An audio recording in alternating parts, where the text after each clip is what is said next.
ഞങ്ങൾ അപ്ലോഡ് ചെയ്യുന്ന വീഡിയോസ് നിങ്ങളിലെത്താൻ ഈ ചാനൽ ഇന്ന് തന്നെ സബ്സ്ക്രൈബ് ചെയ്യണം. അതോടൊപ്പം ബെല്ലൈക്കൺ പ്രസ് ചെയ്യാൻ മറക്കരുത്. ചെറുപ്രായത്തിൽ തന്നെ കരിയറിൽ മികച്ച ഒരുപിടി വേഷങ്ങൾ ചെയ്ത് നിരൂപക പ്രശംസയും പ്രേക്ഷക പ്രീതിയും നേടി ഇന്നിപ്പോൾ സൂപ്പർ സ്റ്റാർ രജനികാന്തിനൊപ്പം തമിഴിലും അടിച്ചുകയറി വരികയാണ് മഞ്ജു വാര്യർ.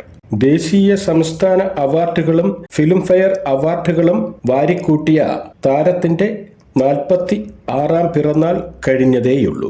തമിഴ്നാട്ടിലെ നാഗർകോവിലിൽ ഗിരിജാ വാര്യരുടെയും മാധവ വാര്യരുടെയും മകളായിട്ടാണ് മഞ്ജുവിന്റെ ജനനം. ഒരു സാധാരണ ചിട്ടിക്കമ്പനി ജീവനക്കാരനായിരുന്ന മാധവൻ എന്ന സാധു മനുഷ്യൻ കണ്ട സ്വപ്നത്തിന്റെ പേരായിരുന്നു മഞ്ജു വാര്യർ. അച്ഛന്റെ വിയർപ്പുതുള്ളികൾ കോർത്ത് ഉണ്ടാക്കിയതാണ് തന്റെ ചിലങ്കയെന്ന് മഞ്ജു എഴുതിയത് അതുകൊണ്ടാണ്. പക്ഷേ കത്തിനിൽക്കുന്ന സൂര്യൻ അസ്തമിച്ചതുപോലെയായിപ്പോയി വിവാഹശേഷമുള്ള മഞ്ജുവിന്റെ വിരമിക്കൽ. 98-ൽ ദിലീപുമായുള്ള പ്രണയവിവാഹത്തെ തുടർന്ന് പൂർണ്ണമായും സിനിമയിൽ നിന്നും മാറി നിന്നു. അന്ന് സിനിമയിൽ ഒന്നുമല്ലായിരുന്ന ദിലീപ് ഒരു സാധാരണ നടൻ മാത്രമായിരുന്നു. വിവാഹത്തിന് ശേഷം ദിലീപിന്റെ വർക്കുകളും വ്യാപകമായി വിമർശിക്കപ്പെട്ടു. പക്ഷേ പിന്നീട് മഞ്ജു വാര്യർ എന്ന നടിയെ മാത്രമല്ല വ്യക്തിയെ പോലും വേദികളിൽ പോലും കണ്ടില്ല. നൃത്തം ചെയ്യാൻ ആഗ്രഹിച്ചിട്ടും സാധിക്കാതെ വീട്ടമ്മയിൽ ഒതുങ്ങിപ്പോയ ജീവിതമായിരുന്നു അമ്മയുടേത് എന്ന് മഞ്ജു പറഞ്ഞിരുന്നു. തനിക്കും ആ ഗതി ഉണ്ടാകരുതെന്ന് അവർ ആഗ്രഹിച്ചു. ഒടുവിൽ 14 വർഷങ്ങൾക്ക് ശേഷം 2012 ഒക്ടോബർ 24-നാണ് മഞ്ജു വാര്യർ വീണ്ടും അരങ്ങിലെത്തിയത്.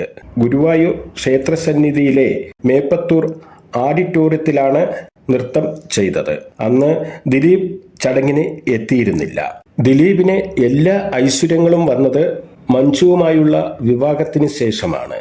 ചെറിയ ചെറിയ വേഷങ്ങളിലൂടെ പടിപ്പടിയായി ഉയർന്നു. അവസാനം മലയാള സിനിമയിലെ ജനപ്രിയ നായകനായി മാറി. ദിലീപുമായി വേർപിരിഞ്ഞ മഞ്ജു തന്റെ മുൻ ഭർത്താവിനെ കുറിച്ച് പരസ്യമായി ഏതൊരു കുറ്റവും പറയാതെ കണ്ണീരോടെ മടങ്ങി. 2014-ൽ വിവാഹ മോചനത്തിന് ശേഷം കല്യാൺ ജുവലറിയുടെ പരസ്യത്തിൽ ഇതിഹാസ നടൻ അമിതാഭ് ബച്ചന്റെ കൂടെ അഭിനയിച്ചുകൊണ്ടാണ് ക്യാമറയ്ക്ക് മുന്നിൽ മഞ്ജു വാര്യർ തിരിച്ചെത്തിയത്. അതേ വർഷം തന്നെ ഹൗ ഓൾഡ് ആർ യു എന്ന ചിത്രത്തിലൂടെ വെള്ളിത്തിരിയിലേക്കും തിരിച്ചെത്തി. പരസ്യ വിപണിയിൽ മോഹൻലാലിനെ പോലെ ഏറ്റവും വിലപിടിപ്പുള്ള താരമായി മാറി മഞ്ജു. ഇന്ന് 46-ാം വയസ്സിലും കേരളത്തിലെ ഏറ്റവും ജനപ്രിയ താരമാണ് മഞ്ജു വാര്യർ. ഞങ്ങൾ അപ്ലോഡ് ചെയ്യുന്ന വീഡിയോസ് നിങ്ങളിലെത്താൻ ഈ ചാനൽ ഇന്ന് തന്നെ സബ്സ്ക്രൈബ് ചെയ്യണം. അതോടൊപ്പം ബെല്ലൈക്കൺ പ്രസ് ചെയ്യാൻ മറക്കരുത്.